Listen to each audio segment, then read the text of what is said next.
Americans for Prosperity is partnering with the New England Take again, and they had a recent trip over to the southern border of the United States, and I'm excited to be joined today by Jordan Fischetti, who's an immigration policy fellow at Americans for Prosperity, calling into the show. This is the New England Take. I'm your host, AJ Kierstead. Be sure to check out the newenglandtake.com. As always, check out the YouTube feed. We post all our interviews as videos over there. Like and subscribe if you're checking out those feeds, and be sure to check out the podcast version of the show, audio only. You get it 5 a.m. bright and early on Tuesdays and Thursdays, ahead of when the videos go up, so please be sure to subscribe on those. So Jordan, welcome to the show. Thanks for having me. So, high level, what was the strip that you guys went on down? I saw some pictures from Yuma. Is that where the base of operations for the strip was? Exactly, yeah. We went down to Yuma, Arizona, which is part of the Yuma border sector, to show people just a full picture of what's going on down there. So what does it look like right now? I mean, the big thing that's on everyone's mind is Title 42 coming to an end. There's a lot of sky is falling mentality from a lot of politicians on it, but at the current state, how does it look after a couple weeks after Title 42 coming to an end? So one of the things that actually surprised a lot of the people coming down was that it was so calm. We were in Yuma, and at times we were the only people on the street. And a couple people were surprised because they had heard on the news, well, this is supposed to be a war zone. What's going on down here? Why am I not seeing people running across the street, running away from Border Patrol? And that's not to say that people aren't crossing the border. They definitely are. It's just not exactly the mayhem that I think some people were expecting. Now, with Title 42 ending, that's kind of interesting because Title 42 is a mixed bag. For those who don't know, Title 42 was a health authority that was designated to CBP to allow them to rapidly expel people. It was enacted way back in March of 2020, the idea being that it was a 15-minute interaction, and you just sent the person to Mexico rather than a typical interaction under immigration law, which could take like an hour and a half, 2 hours. So the idea is we're going to get rid of people more quickly, and we're not going to catch COVID. The problem is, because it's a health authority and not an immigration authority, there were no consequences attached to it. If you're deported, you try to come back, it becomes very difficult to get your residency, and you could even be convicted of illegal reentry, which carries up to a few years in jail and a couple $1,000s in fines. But with Title 42, you get none of that. So you had people just repeatedly crossing. One guy said he crossed up to 70 times in, I think, a week. So getting rid of Title 42 in the long run will actually be beneficial. What I thought was going to happen in the short run was that there'd be a little bit of a surge, because you know how smugglers are. They're constantly spreading misinformation. Weirdly enough, they're not exactly often noble people.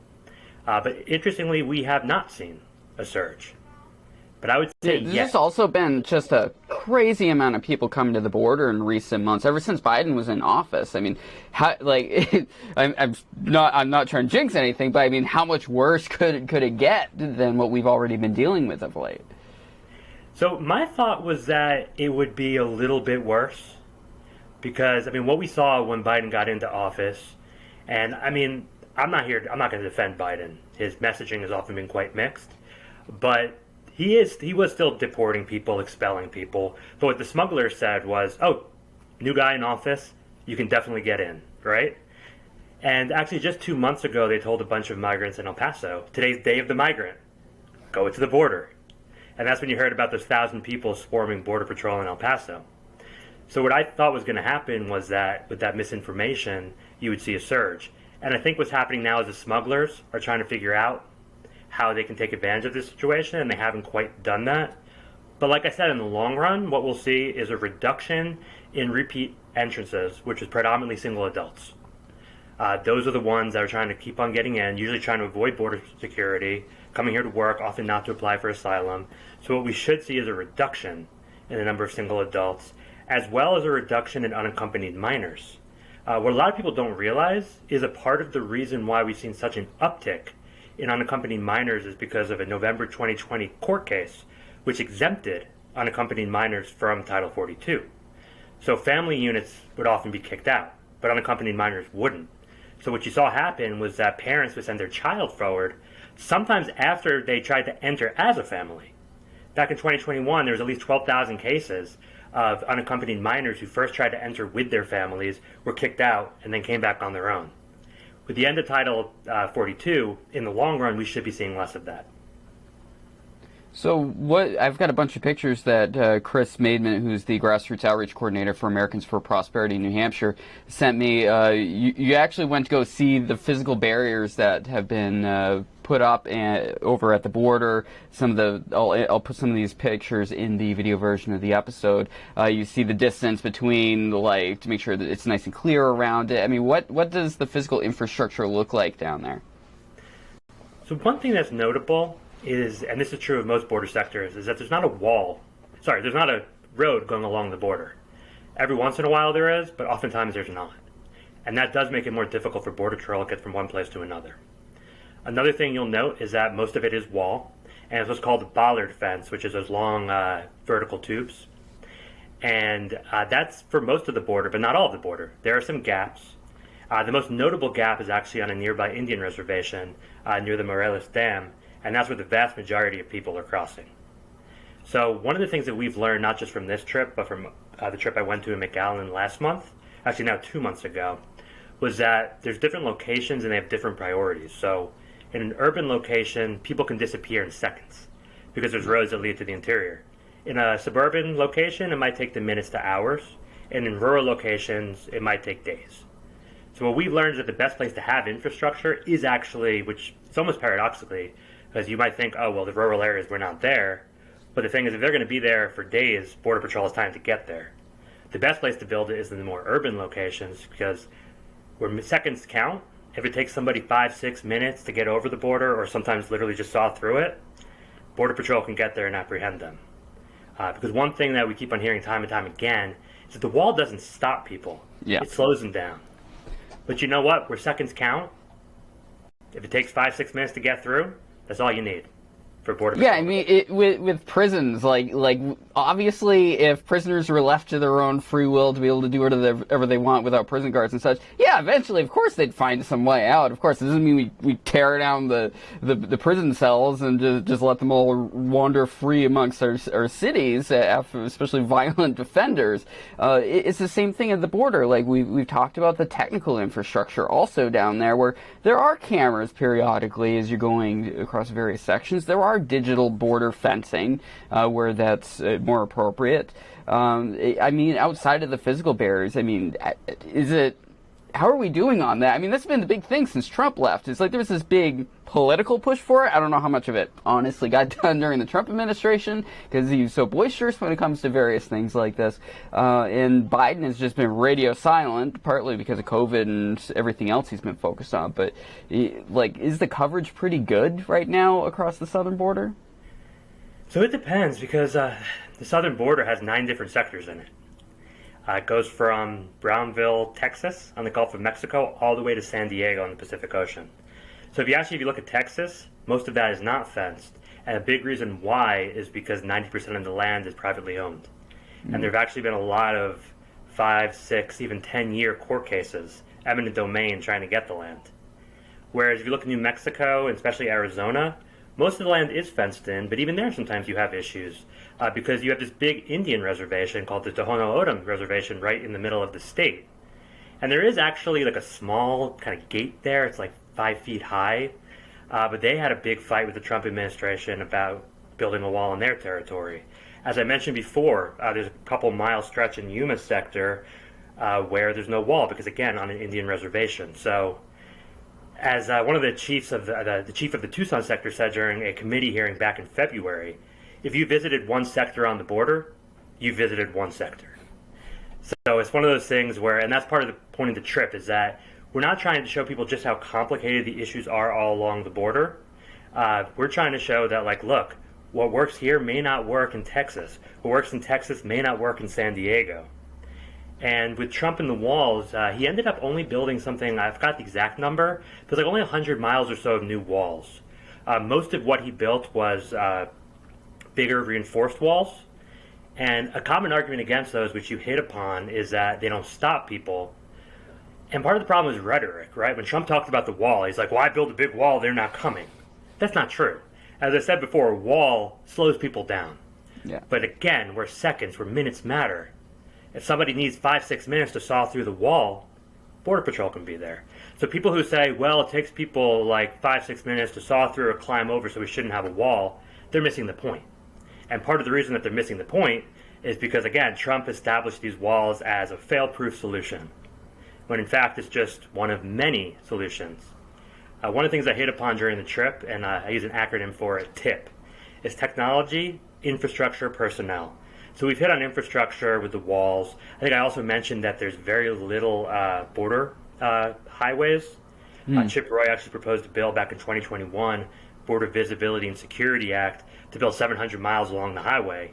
I just started working then, and I was surprised that we didn't have that.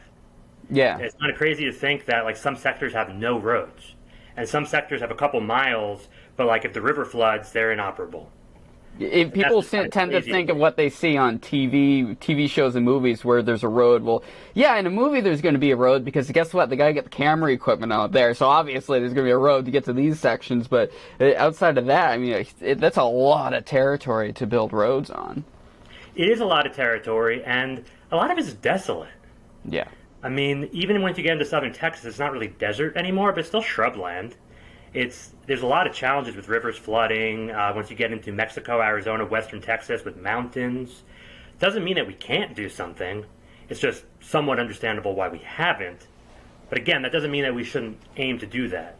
We need better roads. We need better physical barriers. We need better technology. There was a DHS report, an OIG report that came out in 2021, where it showed that some of the technology we use is so outdated that they can't even replace parts because they're just obsolete.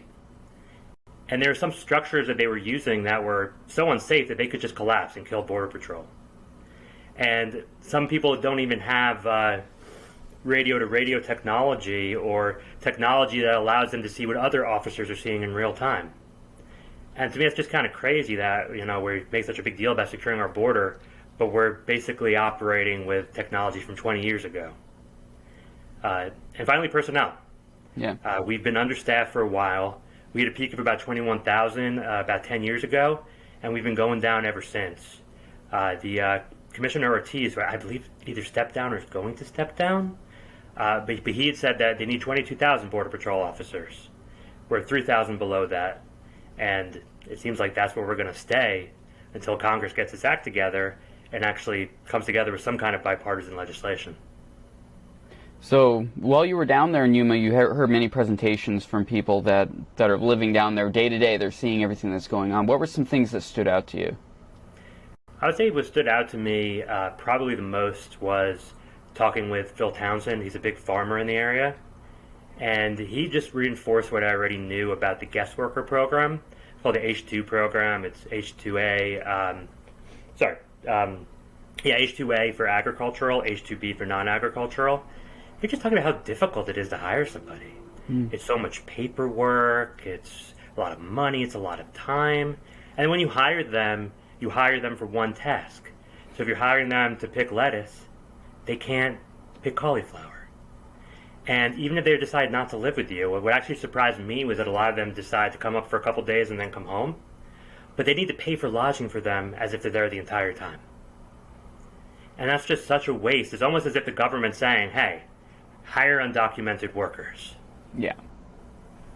Yeah, and there's this dishonesty around asylum seekers and what the volume of people that are actually asylum seekers that are coming across the border. I had a discussion on this a couple of weeks ago with the end of Title 42 with Dexter Tarbox, who's a contributor on the NewEnglandTake.com, and it just turns into politics instead of actually coming up with proper policy to really deal with the issues at hand. And there's plenty of ways that policies can be created that can deal with the individuals that have a real reason to come across the border, economic migrants, for whether it's forever or they go back and forth across the border throughout the year or over many years. I mean, one of the big reasons why I like working with Americans for Prosperity with this partnership, Americans forprosperity.org if anyone wants to get more information about the organizations. There's actually discussions around policy and ways to find solutions to what's going on. I was excited to hear that their immigration policy fellow is going to be joining the program. I mean, what are some ways that AFP and yourself has been working to kind of put out real solutions to all these problems we've been discussing? So, I mean, that's the big purpose of these border trips, is we want people to understand like what's truly going on down there. And that's why we have them talk to all the different stakeholders, Border Patrol, farmers. We even have them speak to some educators, regional health center. The retired chief of the Yuma sector, Chris Klein, was also there with us.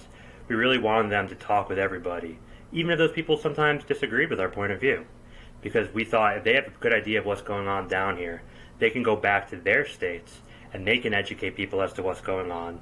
And then that could just create I guess, kind of a snowball effect where people are realizing what's happening. Maybe some of those people go on future border trips with us.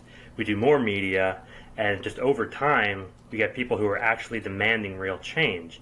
And the change that we're looking for is enough with virtue signaling, enough with grandstanding. I mean, I'm seeing all these committee hearings, and I would say on both sides, they have 5 minutes most of the time. They spend about 4.5 minutes basically just saying what they know their base wants to hear, because at this point, rhetoric wins elections, not solutions. And they ask one question, and it's usually a loaded question. I mean, you can watch a 5-hour committee hearing and glean one important piece of information. What we're trying to do is get people out there to realize what's going on, educate fellow people to the fact that there are actual solutions, and rather than voting for people, rather than demanding rhetoric, we should be demanding solutions. And unfortunately, it's politics, so it's not going to be a particularly fast process.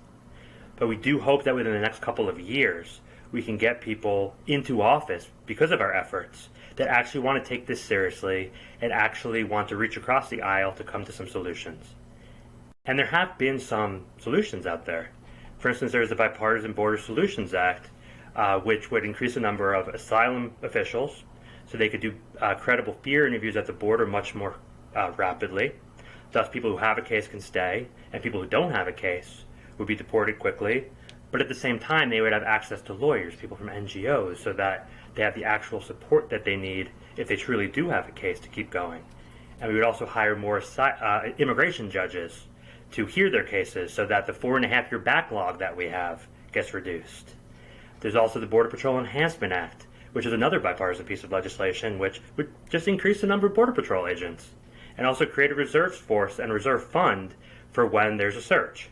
There's also, like I said before, the Border Visibility and Security Act, which would eradicate obstructive plants along the border, which reduce the line of sight for Border Patrol agents, and would again create that highway I was talking about. There's also the Farm Workforce Modernization Act, which would make it easier to hire legal labor. Because what we want is a combination of high fences and wide gates. And unfortunately, what we have now is a false dichotomy, where people on the left are saying, oh, let's just talk about legalization. And people on the right are saying, well, we're going to talk about border security. We're going to completely secure the border before we do anything with legalization. And they're rarely, if ever, meeting halfway. And when they do, the bills go unnoticed. We want to change the climate so that we get a lot more people who are willing to meet halfway and advocate for solutions that would enhance Border Patrol and also increase legal immigration. Because in the long run, that's going to be a lot better for the immigrants who want to come here. It's going to be a lot better for the border communities that are bearing the brunt of this border crisis. And it's going to be a lot better for Border Patrol. And we've seen that in the past. There was the Bracero program back in the 50s. And just increasing admissions into that program, which was a legal labor program where an employer could directly hire somebody before the government would select the employee for them. But then they changed it. I mean, it's just, there you go, central planning, right? They changed it in 54, and they allowed them to actually select their own employees. And admissions to that went up by 200,000. Apprehensions dropped by 500,000 in 2 years. Wow. And that also gave people a pathway to residency. So what we really want is for people to demand solutions, right? Demand people that are not going to just stand up and say what they think their base wants to hear, but people who are going to actually reach across the aisle, because at that point, that is actually what their base wants. I can't think of a better way to close than that. We always want solutions, and thank you so much to Jordan Fischetti, who is the Immigration Policy Fellow at Americans for Prosperity, for joining the show. I really appreciate you taking the time. All right, thank you for having me. Have a good weekend.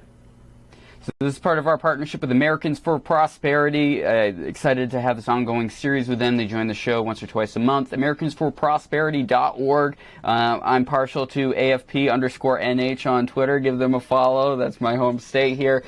Be sure to check them out on all the social media platforms and check out some of the policies. I think they're definitely worthwhile for the conversation of the future of our country.